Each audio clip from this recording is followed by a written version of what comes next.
ભરૂચ નગરપાલિકાના વર્ષ 2025-26 માટે 46.42 કરોડની પુરાંતવાળું બજેટ સહિત અન્ય એજન્ડાના મુદ્દે મળેલ સામાન્ય સભામાં બજેટને સર્વાનુમતે મંજૂરી મહોર મારવામાં આવી હતી, પણ એક નેશન એક ઇલેક્શનના સમર્થનના ઠરાવને વિપક્ષના વિરોધ વચ્ચે બહુમતીથી પસાર કરાયો હતો.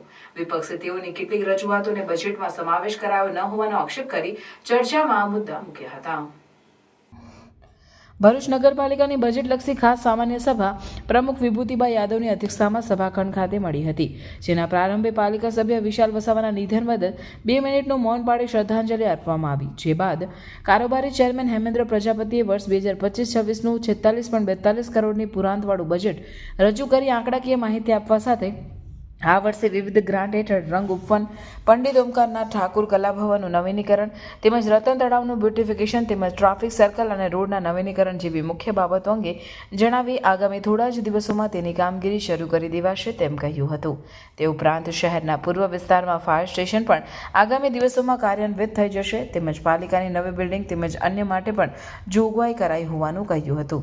વિપક્ષના નેતા શમસાદ અલીએ બજેટને આંકડાકીય માયાજાળ ગણાવી જે વિકાસ કાર્યો રજૂ કર્યા છે તેને આવકાર્યા હતા, પણ તેઓ દ્વારા લેખિતમાં 8 જેટલા મુદ્દા બજેટમાં સમાવેશ કરવામાં રજૂઆત કરવામાં આવી હોવા છતાં માત્ર ફાટા તળાવ ખાતે પી એન્ડ પાર્કની સુવિધાનો જ સમાવેશ કરાયો છે, પણ ટ્રાફિક સમસ્યાના નિવારણ માટે હોકર્સ ઝોન, રખડતા ઢોરોની સમસ્યા તેમજ ભરૂચ ઓળખ એવા અને ધરતીકંપમાં ધરાશાયી થયેલ વિક્ટોરિયા ટાવરના પુનઃનિર્માણ, પશ્ચિમ વિસ્તારમાં ફાયર સ્ટેશન, સ્લોટર હાઉસ પુનઃ શરૂ કરવા જેવા મુદ્દાઓનો સમાવેશ જ કરવામાં નથી આવ્યો, તો તે અંગે વિચાર કરવા કહ્યું હતું. તેઓએ શાસક પક્ષ ચર્ચાથી દૂર ભાગી રાષ્ટ્રગીત ગાઈને સભાનું સમાપન કરી દેવાતું હોવાનો કટાક્ષ પણ કર્યો હતો. અંતમાં પ્રમુખ સ્થાનેથી રજૂ થયેલ એક નેશન એક ઇલેક્શનના સમર્થનના ઠરાવનો વિપક્ષી સભ્યોએ વિરોધ કરતા શાસક પક્ષે તેને બહુમતીના જોરે મંજૂરીની મહોર મારી હતી. ફરીથી આંકડાકીય બજેટ રજૂ કરવામાં આવ્યું છે. ફક્ત આંકડા રજૂ કરેલા છે અને જે રીતે દર બજેટના અંદર વર્ષોથી શાસનમાં છે ભારતીય જનતા પાર્ટી ભરૂચ નગરપાલિકામાં, અને વર્ષોથી જે બજેટ રજૂ કરે છે બજેટના અંદર ફક્ત ને ફક્ત એક કલર પોસ્ટર ના અંદર પ્રોજેક્ટ બતાવવામાં આવે છે. એટલે ભરૂચ નગરપાલિકાના વિપક્ષ તરીકે અમે એમને 15 માર્ચના દિવસે જ અમે લેખિતમાં એમને 8 મુદ્દા આપેલા હતા કે 8 મુદ્દા ભરૂચને કહી શકાય કે ખાસ ભરૂચની ઓળખ એક અંગબદ્ધ રાખવા તેમજ માળખાકીય સુવિધામાં વધારો કરવા તેમજ ભરૂચ શહેરની ટ્રાફિક જામની સમસ્યા દૂર કરવાના જે 8 મુદ્દા હતા એ 8 મુદ્દાનો સમાવેશ એમને નથી કર્યો, પણ બજેટની મિટિંગમાં અમે આ મુદ્દા ચર્ચામાં લીધા છે. ખાસ કરીને જે હોકર ઝોનનો પ્રશ્ન છે, ભરૂચના અંદર ટ્રાફિક સમસ્યા દિવસે દિવસે વધતી જઈ રહી છે. ભરૂચના તમામ રસ્તાઓ સવારે જોઈએ તો ઓફિસ ટાઈમમાં તેમજ સાંજના સમયે તમામ રસ્તાઓ પર ટ્રાફિક જામ હોય છે. ભરૂચના અંદર જે રીતે લારી ગલ્લાવાળાને હટાવવામાં આવી રહ્યા છે રોડના ઉપરથી, પણ લારી ગલ્લા હટાવીને જે રીતે એમને જગ્યા પૂરી પાડવામાં આવી પડે એ રીતે એ લોકો વૈકલ્પિક જગ્યા પૂરી પાડવામાં નગરપાલિકા નિષ્ફળ રહ્યું છે. હોકર ઝોનની જાહેરાતો કરે છે પણ હોકર ઝોન બનાવવામાં નથી આવતા, એટલે ખાસ હોકર ઝોન માટેની અમે માંગણી કરેલી છે. એની સાથે સાથે જે રીતે ભરૂચ નગરપાલિકાની જગ્યા પર પે એન્ડ પાર્કિંગ ઊભું કરવા માટેની જે અમે ગયા બોર્ડમાં પણ રજૂઆત કરેલી હતી, આજે પણ લેખિતમાં આપેલું હતું, એમાં ફાટા તળાવની જગ્યાના ઉપર પે એન્ડ પાર્કિંગ એમણે મંજૂર કરેલું છે, અમે આવકારીએ છીએ. ખાસ એમની સાથે સાથે જે રીતે મુખ્ય રસ્તાના ઉપર રખડતા ઢોરોનો ખૂબ ત્રાસ છે, એના લીધે અકસ્માતો તેમજ અગાઉના કહી શકાય કે વર્ષો પહેલા મૃત્યુ પણ થયા છે.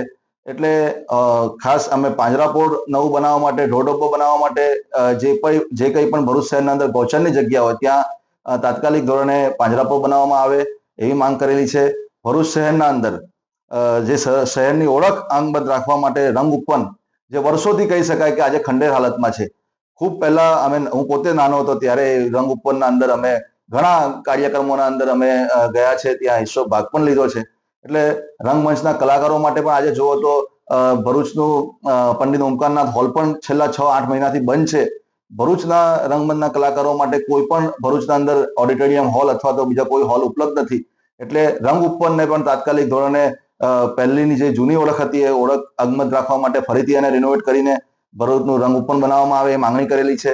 એની સાથે સાથે ભરૂચના જે તળાવો છે, તમે જુઓ કે ભરૂચના રતન તળાવ જે કહી શકાય કે ઐતિહાસિક તળાવ હતા, રતન તળાવ, ધોબી તળાવ, ગેલાની તળાવ, ડુંગરી તળાવ, એ બધા તળાવોને ફરીથી ડેવલપ કરીને એને સુંદર બ્યુટિફિકેશનની સાથે બનાવવામાં આવે અને ભરૂચના અંદર આ નવી સુવિધા ઊભી કરવામાં આવે તેવી માંગ કરેલી છે.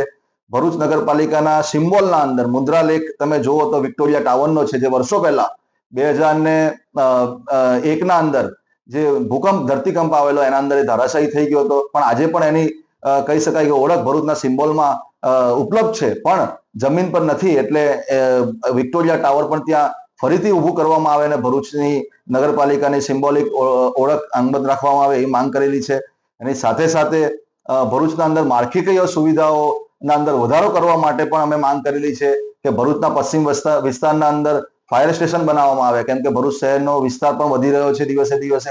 આગામી વર્ષોના અંદર મહાનગરપાલિકા પણ થાય એવા પણ અમને આશા લાગી રહ્યા છે. ત્યારે ભરૂચના પશ્ચિમ વિસ્તારના અંદર ફાયર સ્ટેશન ઊભું કરવામાં આવે. એની સાથે સાથે જે ખાટકીવાડના અંદર અમારો સ્લોટર હાઉસ છે, ત્યાં તો એ સ્લોટર હાઉસને ફરીથી શરૂ કરવામાં આવે. નગરપાલિકાની ઇન્કમ સોર્સ પણ વધશે જ એનાથી. એટલે ઘણા બધા મુદ્દાના અંદર અમે ભરૂચ નગરપાલિકાના આજે એમને જે અગાઉ ઠરાવ કરેલા હતા એ ઠરાવો યાદ કરાવેલા છે અને આ બધા મુદ્દાઓને ફરીથી આ બધા પ્રોજેક્ટોને શરૂ કરવાની માંગ કરેલી છે. એની સાથે સાથે જે રીતે સામાન્ય સભાના એજન્ડાની બહાર પ્રમુખ સ્થાનેથી જે વન નેશન વન ઇલેક્શનનો જે ઠરાવ લઈને આવ્યા હતા એનો અમે સખત શબ્દોમાં વિરોધ કરેલો છે. જો એમણે ચર્ચા કરવી હતી એના પર તો તમારે એને એજન્ડામાં સમાવેશ કરવો, તો પ્રમુખ સ્થાનેથી તમે ડાયરેક્ટ એને મુદ્દો લઈને આવ્યા, એટલે અમે એનો વિરોધ કરેલો છે. આજની સામાન્ય સભાના અંદર તમામ અમારા સભ્યો હાજર હતા અને આવનારી ઈદના અંદર પણ તમામ ભરૂચના લોકોને અમે ઈદની મુબારકબાદ પાઠવીએ છીએ. આભાર. બજેટલક્ષી ખાસ સામાન્ય સભામાં કારોબારી સમિતિ ચેરમેન હેમેન્દ્ર પ્રજાપતિ, શાસક પક્ષના નેતા ગણેશ કાયસ્થ, રાજશેખર દેશવર, તો વિપક્ષમાંથી શમસાદ અલી સૈયદ, ઇબ્રાહિમ કલકલ, હેમેન્દ્ર કોઠીવાલા, સલીમ અમદાવાદી સહિતના અગ્રણીઓ ચર્ચામાં સામેલ થયા હતા. નમસ્કાર. આજ રોજ 29 તારીખના રોજ ભરૂચ નગરપાલિકામાં સામાન્ય સભા યોજાઈ હતી. આવકની બજેટની સભા હતી. તેમાં આવક 206.37 કરોડ હતી, જાવક 159.54 કરોડની હતી અને પૂરા 46.72 કરોડનું પુરાંતવાળું બજેટ રજૂ કરવામાં આવ્યું હતું અને એ સર્વાનુમતે મંજૂર થયું છે. અને રહી વાત કામોની, તો અનેકો ભરૂચ શહેરના વિકાસલક્ષી કામો અમે આ બજેટમાં રજૂ કર્યા હતા અને આજ રોજ એક રાષ્ટ્ર એક ઇલેક્શનનો મુદ્દો અધ્યક્ષ સ્થાનેથી લેવામાં આવ્યો હતો, પણ વિપક્ષે એ મુદ્દો આવકાર્યો ન હતો. એ માટે અમે વોટિંગ કરીને આ મુદ્દાને સમર્થન આપીને આ મુદ્દો અમે ઠરાવમાં લીધો છે. કયા કયા કામોને હાથ પર લેવામાં? રંગ ઉપરનું કામ, રતન તળાવનું કામ અને ભરૂચના મુખ્ય માર્ગો, મોટા મોટા જે મુખ્ય માર્ગો છે, નગરપાલિકાની ઓફિસનું કામ વગેરે કામો આપણે બજેટમાં લેવામાં આવ્યા છે. નગરપાલિકા દ્વારા વિવિધ સ્થળો પર પાણીના એટીએમ મૂક્યા છે, જે હાલ બંધ હાલતમાં છે, શું કહેશો? એમ મશીન અત્યારે બગડી જવામાં આવ્યા છે, એટલે બંધ હાલતમાં છે અને એ મશીન અમે હટાવી પણ લેવાનો પ્રયત્ન કરીએ છીએ. Welcome to Nidhi Vidya Bhavan, the best English medium school of Bharuch, a school known for imparting quality of education. The journey starts in year 1991 and continuing to march with resounding success and excellent result of SSC and HSC.